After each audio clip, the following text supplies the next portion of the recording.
दोस्तों नमस्कार। मैं हूं अरविंद सरल और आज एक नए मुद्दे के साथ आपके सामने हाजिर हूं। इससे पहले मेरा आपसे एक बहुत ही व्यक्तिगत निवेदन है कि आप कृपया मेरे चैनल को सब्सक्राइब करें, शेयर करें। अब आते हैं बात मुद्दे की। केजरीवाल जी को दिल्ली से मुक्ति मिली और दिल्ली की जनता को केजरीवाल से मुक्ति मिली। ये वैसी बात है जो कि अब बहुत ही जल्द होने वाली है। आज आम आदमी पार्टी ने केजरीवाल जी के गिरफ्तारी पर बहुत ही व्यापक प्रदर्शन किया और उधर बीजेपी ने केजरीवाल जी की असंवैधानिक सरकार के ऊपर प्रदर्शन किया।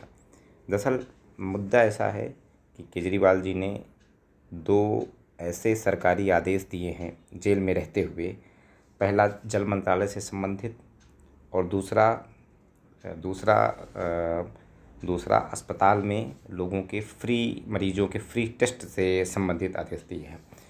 अब केजरीवाल जी की जो पार्टी आम आदमी है वो प्रदर्शित करने का प्रयास कर रही है या दिल्ली की जनता को ये एहसास करने का या नैरेटिव बनाने का प्रयास कर रही है कि वो जेल में रहकर भी वहाँ दिल्ली की जनता के प्रति कितने संवेदनशील हैं और उनके प्रति चिंतित है।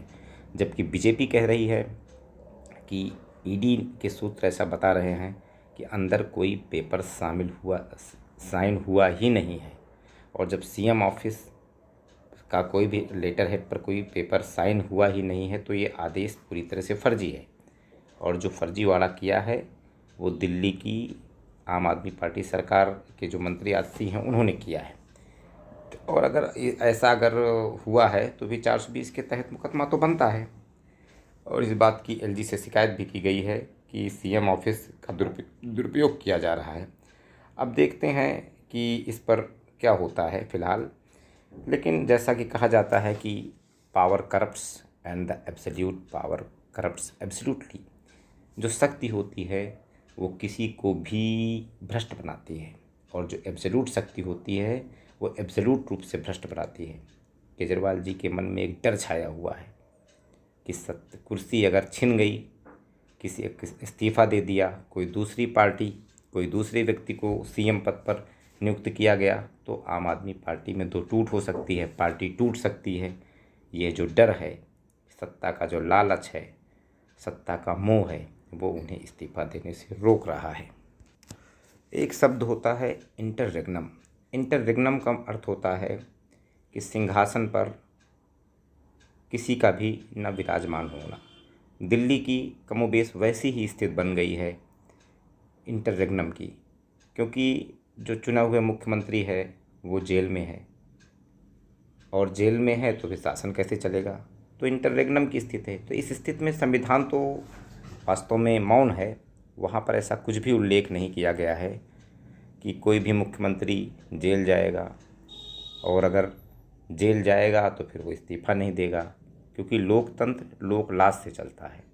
केजरीवाल जी ने स्थिति को इतना, अपने सरकार के इकबाल को इतना ख़त्म किया है, एकदम बिल्कुल नीचे से नीचे लोएस्ट सरफेस में जा कर के, कि अब एक से एक नए नए कीर्तिमान स्थापित करते चले जा रहे हैं मर्यादा विहीन सरकार चला करके। अब संवैधानिक स्थिति में यही है कि अब एलजी साहब रिपोर्ट देंगे एमएचए को, मिनिस्ट्री ऑफ होम अफेयर्स को, कि सरकार संवैधानिक मशीनरी का ब्रेकडाउन हो गया है और विधानसभा को सस्पेंड किया जाए और राष्ट्रपति शासन लगाने के लिए एक सही पृष्ठभूमि होगी, धारा 356 जिसको बोलते हैं संविधान के तहत, और दिल्ली की विधानसभा निलंबित की जाएगी। लेकिन ये कब होगा? लेकिन होना ज़रूर है, होगा यही। और जब भी होगा फिर वही बात होगी, केजरीवाल जी को दिल्ली से मुक्ति मिली और दिल्ली की जनता को केजरीवाल जी से मुक्ति मिली। नमस्कार, धन्यवाद।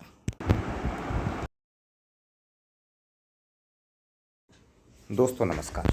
मैं हूं अरविंद सरल और आज